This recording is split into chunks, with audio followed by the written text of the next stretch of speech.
Bonjour et bienvenue dans Redéfinir. Aujourd'hui, nous allons parler du brisement.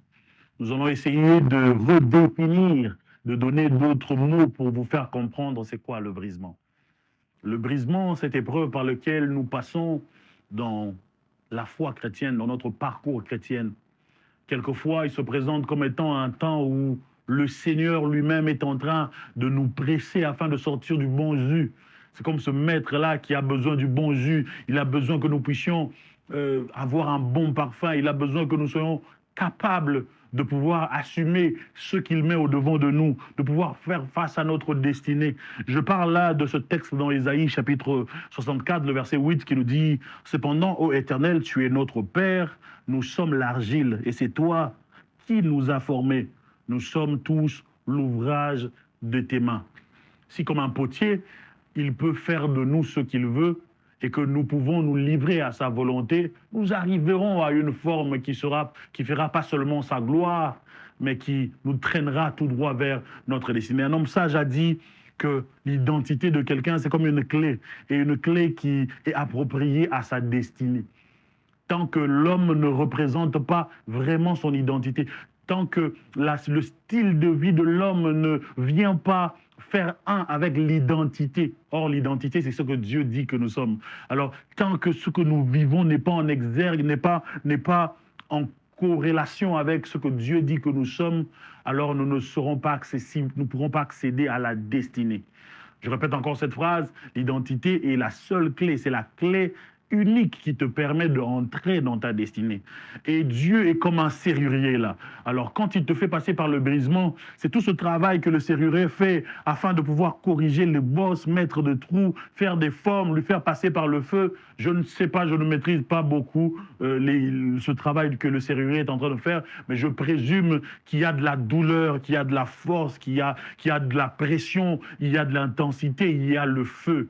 Et c'est aussi ce par quoi, de fois, le Seigneur permet que nous puissions passer par le parcours.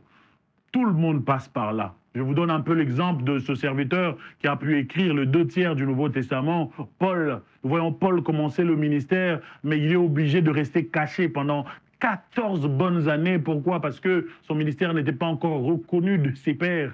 C'est après 14 ans qu'il a pu aller à Jérusalem. C'est par après que, voilà, on a dit, mettez-moi à part Paul et Barnabas. Nous avons vu ce qui s'est passé, comment est-ce que l'on a pu le reconnaître. Mais avant ça, il était où? Il était à Damas. Et après la Damas, il était en Asie. Nous savons qu'il a passé beaucoup de temps, mais c'était dans le parcours. Quelque part dans le parcours, le Seigneur permet de cacher. Nous lisons le livre des Actes et nous avons l'impression que tout de suite après Damas, il est allé en action. Non, il est d'abord resté. Il est resté, il est allé en Cilicie, mais par après, il était autour de Damas et nous savons qu'il n'avait pas encore commencé ce ministère apostolat vers les païens. C'est après que l'on puisse prier pour lui imposer les mains qu'il a vécu cela. Ce n'est pas simplement la seule preuve de sa vie, ça c'est du niveau reconnaissance. Parce qu'il y a des gens, quand ils commencent le ministère, ils veulent être reconnus. Quelquefois, le Seigneur permet que les gens ne veulent pas vous reconnaître. Pourquoi? Parce que tu passes dans l'anonymat à un moment où le Seigneur est en train de te former, de te tailler, de te briser. À part ces moments de solitude ou ces moments de l'anonymat, il y a aussi que ça se présente des moments des souffrances.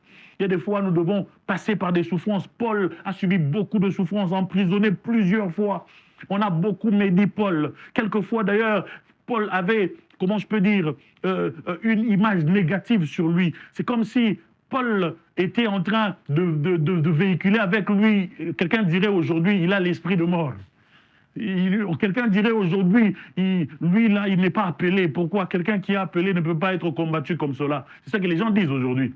Mais c'est ça qui s'est vécu dans Paul. Quelque part dans le chapitre 14 du livre des Actes des Apôtres, nous voyons qu'un homme l'a reçu, un homme qui s'appelait Jason, il l'a reçu, mais par après, on a cherché Paul, il a fait fuir et on a arrêté Jason, on lui a fait payer beaucoup de taxes qu'il devait payer, comment je peux dire, une punition, là, un gage qu'il devait payer pour avoir reçu.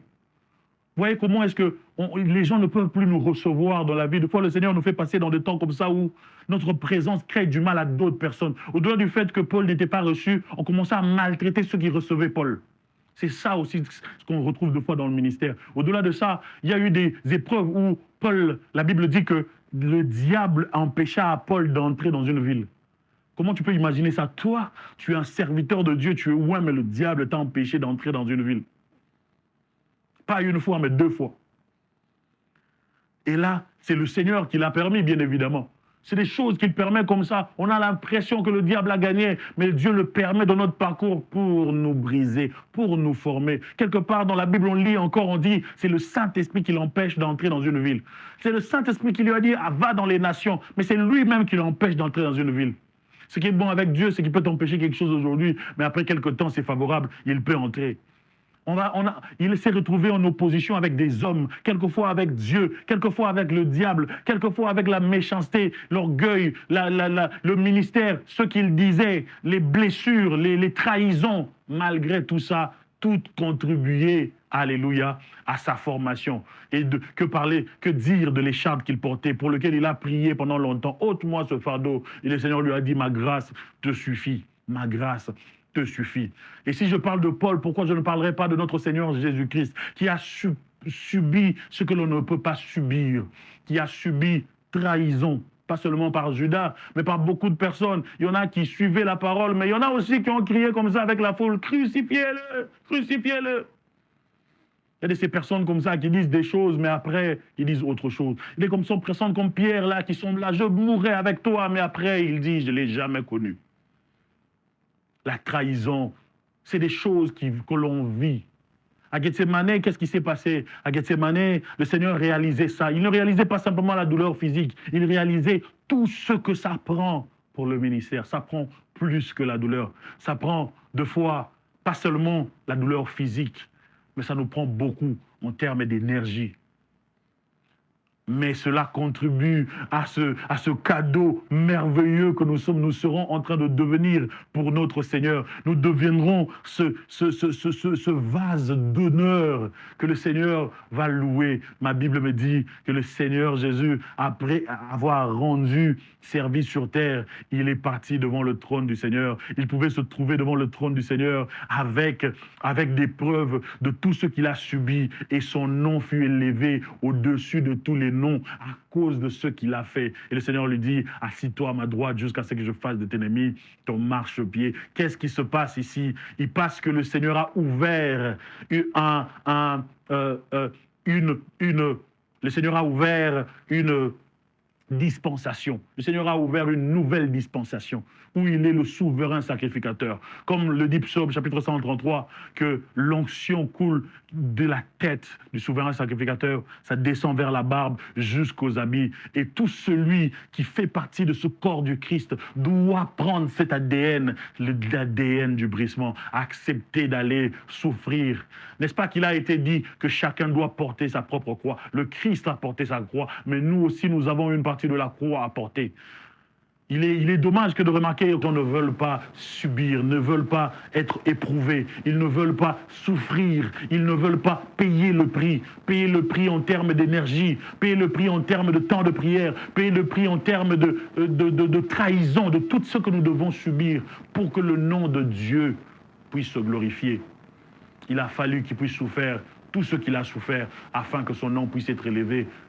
Je disais aujourd'hui, en conclusion, que le brisement est une étape excellente et importante dans notre parcours. Si on a parlé des épreuves, le brisement est bien plus vaste que l'épreuve.